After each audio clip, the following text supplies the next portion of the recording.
So just to give a basic introduction about Rohan, Rohan has been a very active member of the community right from his IDC days. He has been helping us out with organizing. When last year we used to have physical events where we all used to meet when that was a thing in 2019, and he has and along with other students over there, and he has played a key part from the student chapter, and we all have been collaborating. So and he'll be reviewing this book today. And over to you, Rohan. Sure. Hi. Yeah. Got you. Right. So it's really good to be presenting finally. I think earlier I was involved with the group here in the capacity of bringing food for the events. So although we're missing that now, it's Yeah. good to finally have the chance to present something to all of you. And I've recently finished with the program, and I had my final project complete over the beginning of lockdown. So that was quite a unique experience. And now finally, uh, having to wait for my job to start, which got delayed because of the lockdown, I had a chance to actually pick up something to read, which is very difficult when you're going through a full-fledged final year.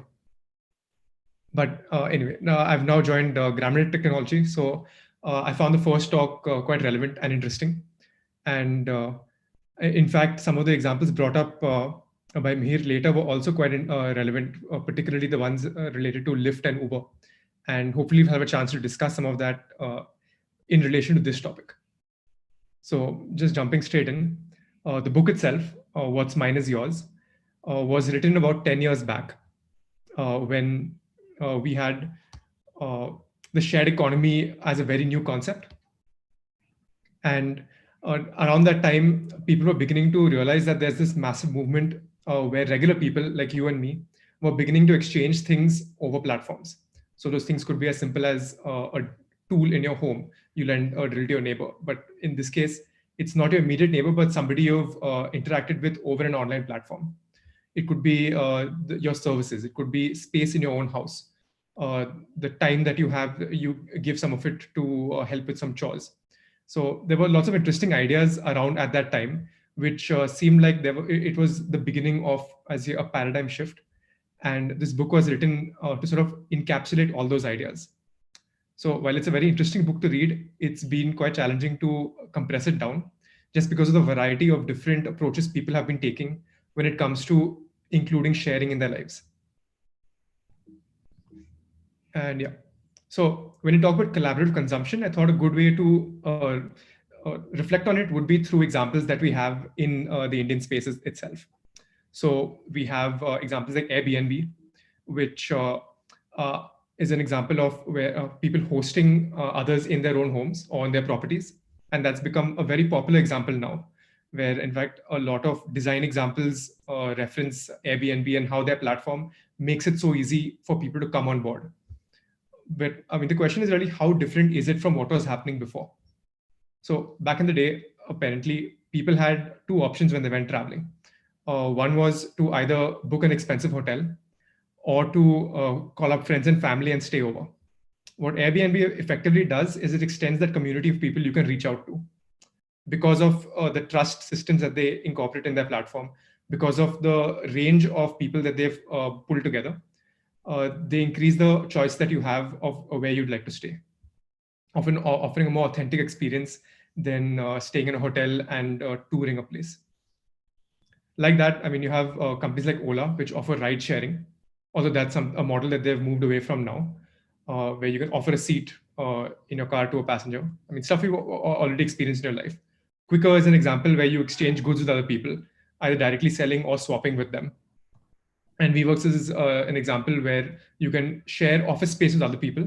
So you don't pay as much when you need to use a particular, let's say, a conference room over and above your small studio space. Now, I mean, all these examples seem very disparate, and you might think that, hey, I mean, like, it's so different the way that they're offering an opportunity to exchange something. And the book itself groups these ideas into three categories. So the first is what they call product service systems. And this is the most common examples that we see in Ola, VWorks, or Folenco, which has got to do with renting furniture. And the system is basically where a company offers you, the customer, uh, a more affordable way to access an expensive asset. So whether it's a ride across town or a piece of furniture, they finance it, they offer you all the services like maintenance, and you pay them a certain amount of money, and they make the most efficient use of that resource. So in terms of positive things, it's a very sustainable way of setting up the way we consume things. The second example is redistribution markets, which is the example that is Quicker. What Quicker basically does is, between two people, it tries to find a good match of products. So you can either sell, you could donate, or you could uh, basically barter something that you don't want with somebody who sees a lot of value in it. And there are lots of different platforms, I mean, not like Quicker, that allow you to give away products which are a burden to you in one sense, or to somebody who finds it more useful. I mean, the advantage here is that it extends the life of the product before it ends up in a landfill. So while, I mean, it's a very Western concept, this problem of overconsumption, it might be something that's applicable to urban India very soon. And in fact, we're already seeing problems with overconsumption and how our waste systems are not managed very well. So being able to address these and extend the life of our products is maybe a good idea to consider, and see how these concepts map over to an Indian situation. I mean, in terms of these examples, which are very popular, even product service systems have their disadvantages, and we're beginning to see how they don't necessarily give the best deal to the other stakeholders who are part of the system, like your riders, the drivers who are invited to the platform to find passengers, but they're often not left with a lot of choices in terms of the way they'd like to run their business. But anyway, in the book, what I found was this third category had some of the most unfamiliar examples. And it made sense, I think, to focus on this chapter itself and get into some of the details. So how it's different from the other two categories is that it focuses on the value of assets which are intangible.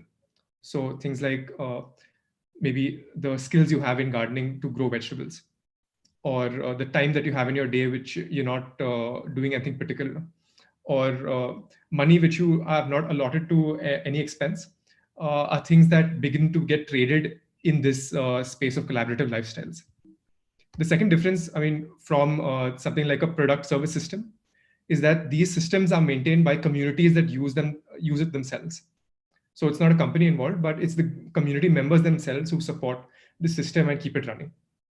Often not necessarily in exchange for cash. So you could be trading time for produce, or all sorts of different combinations. So I mean, just jumping straight in, the chapter starts off with a very simple example of what's called rooftop farms. There's a lady, Annie, who lives in New York, who started this concept on her terrace after she traveled to South America and Africa to sort of clear her head, and where she noticed how communities over there barter a lot of simple produce in exchange for things like repair work or healthcare visits. And she brought that idea back home, and she was successful in bartering to start with produce with other farmers, so vegetables for eggs and meat.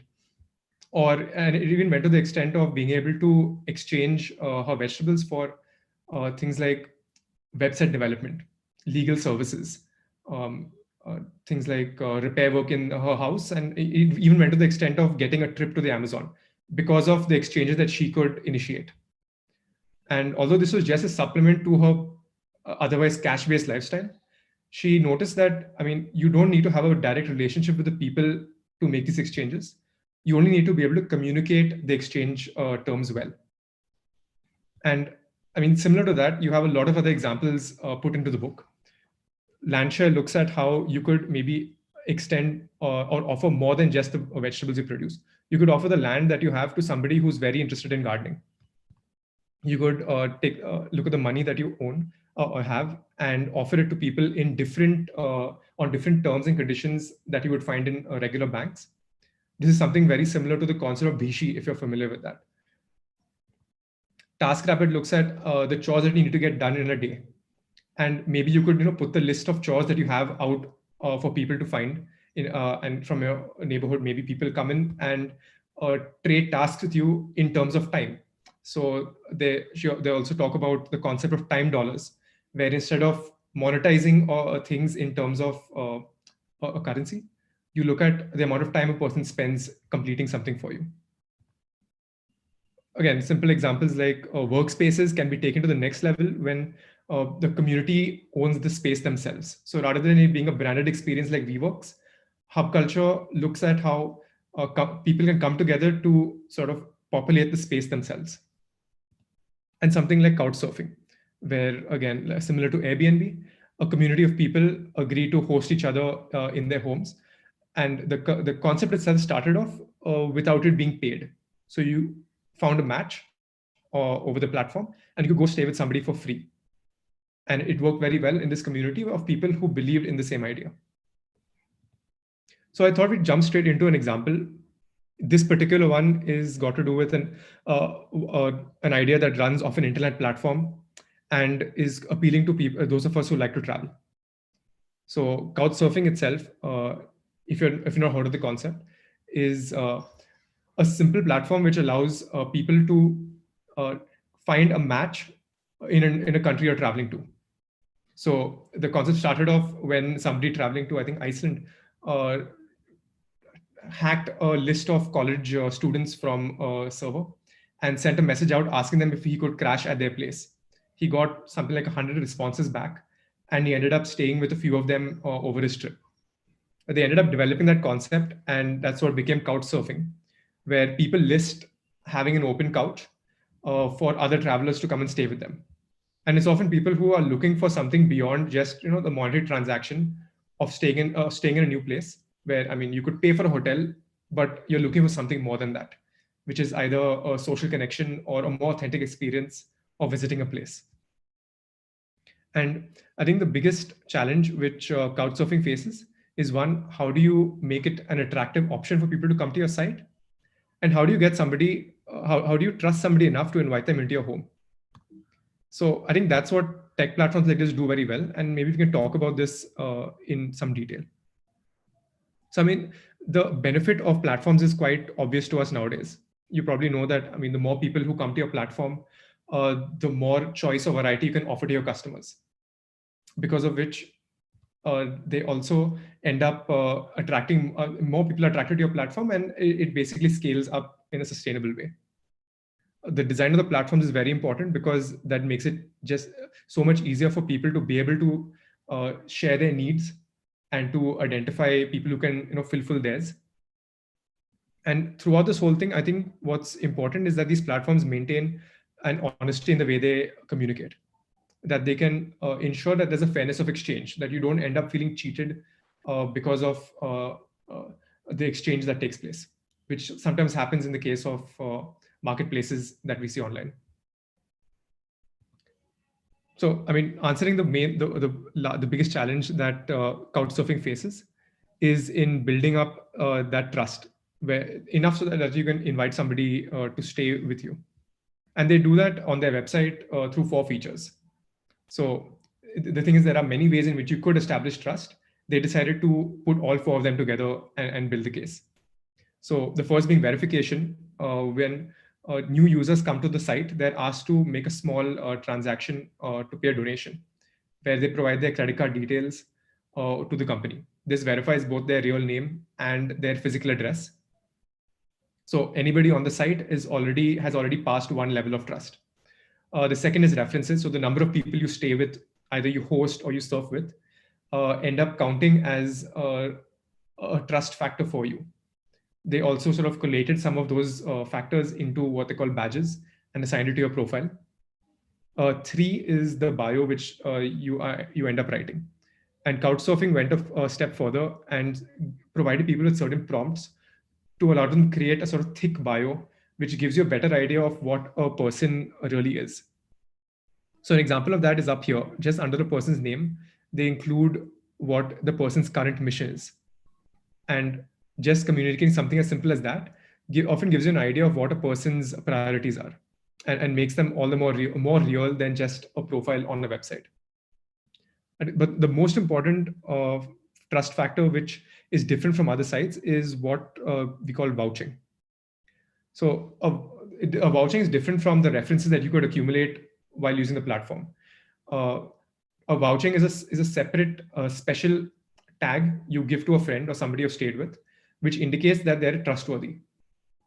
To be able to give to vouch for someone, you have to have received 3 vouchers yourself, which makes it a very exclusive system, wherein you only give it out to people who are particularly close to you. And Couchsurfing communicates it in that way, saying that these are supposed to be used very sparingly to maintain the quality of the community, which is something that's quite important when you look at an idea collaborative consumption or the shared economy. The experience is often diminished because of bad actors. And vouching was one way that they found to ensure that you could maintain a good quality in the community. I mean, having all these different trust factors makes it just more easy for you to match with somebody and be hosted, or find somebody come to surf with you. Which is actually so. You notice that this is quite different from the way maybe we treat reference systems in our day-to-day lives.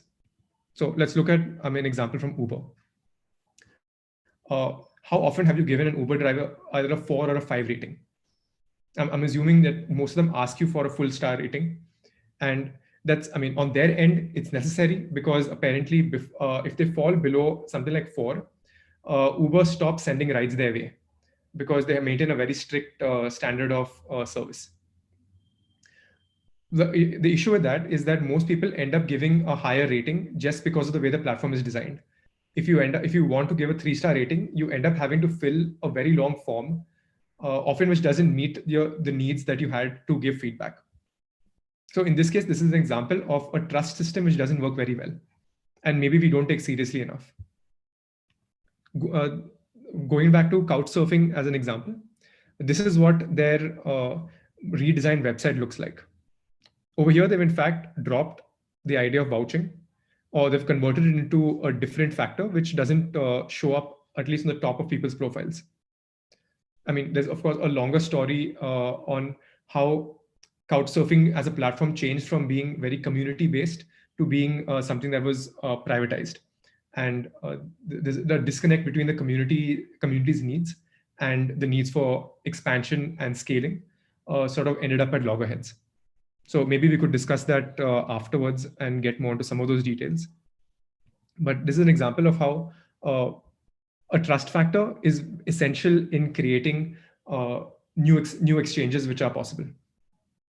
So when researchers look at something like Couchsurfing, they study a factor called reciprocity, which is what is the likelihood of the people who are part of this community interacting with each other as equals. So in the case of the Couchsurfing community, you have 2 types of people. People who host and people who surf. And what's noticed about the Couchsurfing community is that, unlike something like Uber, where you have providers and people who avail the service, most people who are part of Couchsurfing end up playing both roles, which is why when they are giving a reference, they will often take it a lot more seriously. And the value of the reference in this community is much higher because of the reciprocity that you see in it. Again, I read about this very briefly, but I did include some links in this presentation, which I'll send over, and maybe you'd be interested to check out more about that. So this was, again, an example of how this platform has ended up in quite a bit of trouble now during COVID, and has changed from being free Couchsurfing to Couchsurfing behind a paywall. Sort of going back out to the larger picture, among all the ideas that we sort of touched on today, there are 4 principles that are that underlie them in the book. So the first 2 are fairly obvious, which are critical mass, where the more people you have on the platform or the more assets you can bring together, the better your service is, where you could share more and offer more variety to your customers. The second being idling capacity, where people have to first even recognize that something they have is of value to somebody else. I think it's particularly interesting to start thinking about how these concepts could map over to an Indian situation. Or it's possible to say that in the Indian society, very few people actually have expendable resources to consider sharing it with somebody else. But in fact, I mean, a lot of the sharing does happen in a rural context where there are closer communities. I think the question we could ask here is, can we expand those concepts to a wider audience? For that to happen, I think there's the second, the third, and the fourth factors are quite important. The first being a belief in the commons. When it comes to, I mean, believing in the idea of collaborative consumption or sharing, I think that there are quite a few external factors which will affect whether or not a person wants to take its benefits. In India today, I think we have people coming from a lot of different backgrounds, and it's a question of whether they're able to come together to complete an exchange, which determines whether or not these services will be successful. Personal experience I had was where in my neighborhood growing up, my mother would often give away clothes which I had grown out of or which I had never used to some of our friends. In one case, there was a person living in the society who got offended by this idea, particularly because they thought that it was a demeaning act in some ways. That because they came from a certain background, the act of donating a piece of clothing which was unused to them was not taken in a very healthy way. So there's definitely factors which come in and impact how collaborative consumption ends up being delivered in India. And finally, it's a matter of, I think, how much we can trust people around us. I think the fact that systems like Quicker or eBay or Amazon actually work in India uh, shows that we can trust to a certain extent. But when it comes to an idea like a collaborative lifestyle, that trust really has to be pushed. I thought we could look at some particular examples that came up when I discussed this idea with friends over the process of putting this presentation together, and discussing how they reflect these four principles. So the first one is based on a practice which we see in Maharashtra and Gujarati communities, where women who initially were not able to spend on themselves would come together at someone's house as a party, as part of socializing, and put together contribute small amounts of money to a pot, which would then be assigned to one of the members in their group by lottery. That would be used. The money would often be used to buy gold or make an investment, which the women couldn't otherwise. And this sort of reflects the trust that people have in this community practice. I didn't mention Zopa before, which actually has a few parallels in the way the system works. It not only shows that people can come together to convert an asset which they weren't using otherwise into something that's useful, but they also continue holding trust that they will benefit from the same system down the line. The second example here is from Sahyadri Farms. So cooperatives are an idea which we have seen in India for quite some time. Amul is the biggest example. Sahyadri Farms is based out of Nashik, and it works on a similar principle, where it brings together small landholding farmers who basically push their resources together and are able to then acquire or access technical equipment like tractors, or even set up food processing facilities. The major benefit that they have from this system is that they can begin to offer their products to larger buyers. After they reach a certain quality of produce, or once their products reach a certain quality, they're able to sell their products at a much higher price, which would not have been possible without the cooperative being in place. The final example is of a langar. So this is based very strongly in a religious community, but it extends its services, or it extends the space to anybody who walks into a gurudwara. And I find that the langar system shows a very high level of reciprocity, where, I mean, as per the philosophy itself, all people are equal, and you have the opportunity to, one is both serve in the kitchen and also get the benefits of a meal at the langar itself. It's interesting to consider whether or not these systems could be expanded to an even broader audience, possibly supported, I mean, not only by physical spaces, but by digital platforms. And I think that's an interesting question to close the presentation with, whether or not, I mean, these benefits which the book touches on are something that we could see in the Indian context, taking place through our the services we put together, or in the communities that we create. Because definitely, I mean, apart from just having convenience and cost saving and being sustainable, I think an important idea here is that systems like this begin to realize the value of intangible assets like people's time and their willingness to help their neighbors, and it often ends up in strengthening the bonds in a community. So, leaving everyone with that, I think we can open up this to discussion and any question that you guys have. Okay, that's a great presentation, Rohan. Thanks for doing this. I think we have a lot of takeaway from all the three presentations we had today, and so opening up to the questions, please